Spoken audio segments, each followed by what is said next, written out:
Hello and welcome back to the channel. Today we're playing chess against Stockfish, but I can use portals from the game Portal 3, which isn't even in production. Jokes aside, I was sick the last couple of days, so I'm just happy to let you guys know that you can play this variant yourself over on iwantcheckmate.com. My goal is to win one game. Let's get started with game number one. Alright, game number one, just like the last time that we played this, I'm going to be hyper aggressive in my attack, except this time I think even more so, because basically my only goal is to create space around Stockfish's king, and as long as there are empty squares around the king that I can place my pieces on, that should be plenty for me to get some sort of checkmate on the board. So I'm really just going to throw all of my pawns in its sort of king's direction, and then once I develop my pieces, I should have some pretty quick ways to teleport myself over to whatever squares I manage to open up. We are met with pawn to d5. I'm not completely sure why I can't just take that. I suppose Stockfish's queen will simply take back, which it does in fact do. Sorry, my voice is kind of giving out somewhat. But we do get that queen onto d5. Let's go ahead and just develop the bishop. I should probably also castle my king sooner rather than later. We get bishop to f5 in response. We'll go ahead and castle the king. I don't really want to trade off pieces. I'm imagining it also wants to queenside castle, right? Which it does exactly do, but I think that's actually a pretty darn good thing,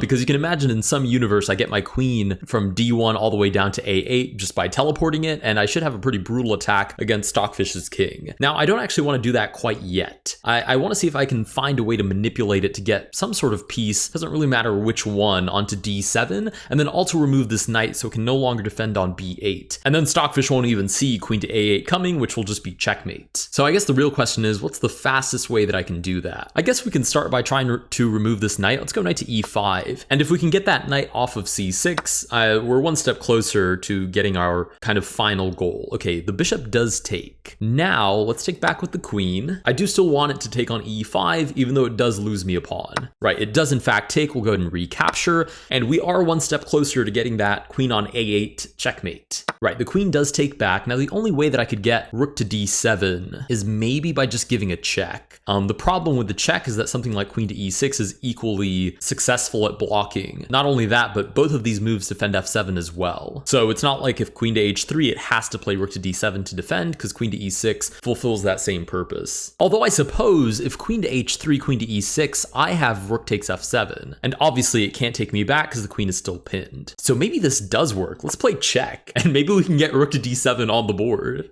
Oh, it does in fact decide to play queen to e6 anyways, which means I'm no closer to getting that d7 square covered up. So, how do I proceed? Obviously, I don't want to trade queens. I guess I can just move my queen back over to d3. It's a little bit slow, but I do need to get that queen trade off the board, otherwise the entire plan goes down the drain. I've just realized there was also the possibility of king to b8, which I didn't even consider, but luckily it did play queen to e6 after all. Okay, let's get some pieces involved, because I don't think I'm going to be able to force it to actually move onto d7.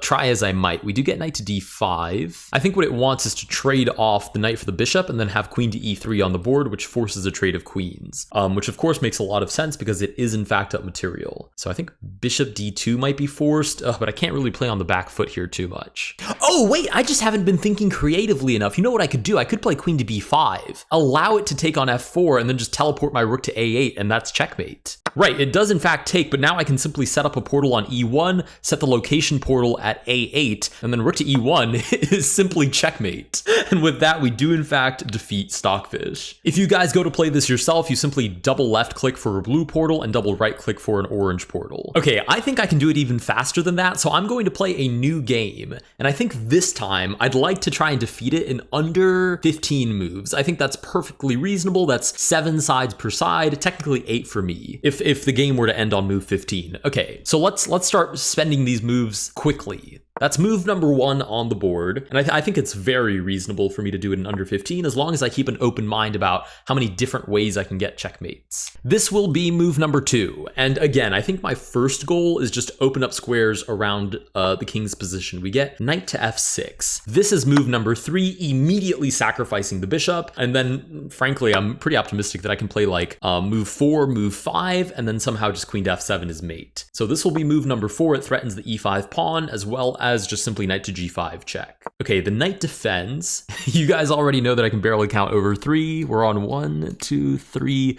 move 4. So this is move 5 gives check.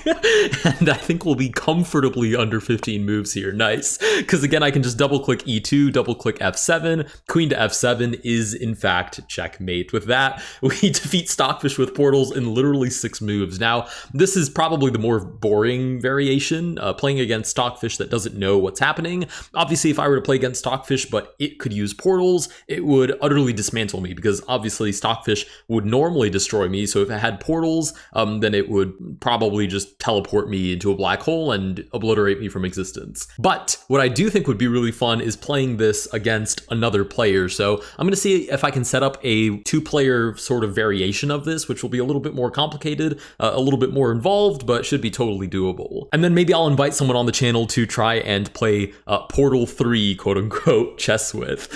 Also, the reason I even thought to make the Portal 3 joke is because a lot of you guys commented under the last video that you were happy I differentiated between the Portal 2 portals and the Portal original game portals, which of course I found highly necessary as well. But yeah, let me know who you'd like me to invite onto the channel to play Portal chess against, and I'll see you guys in the next one.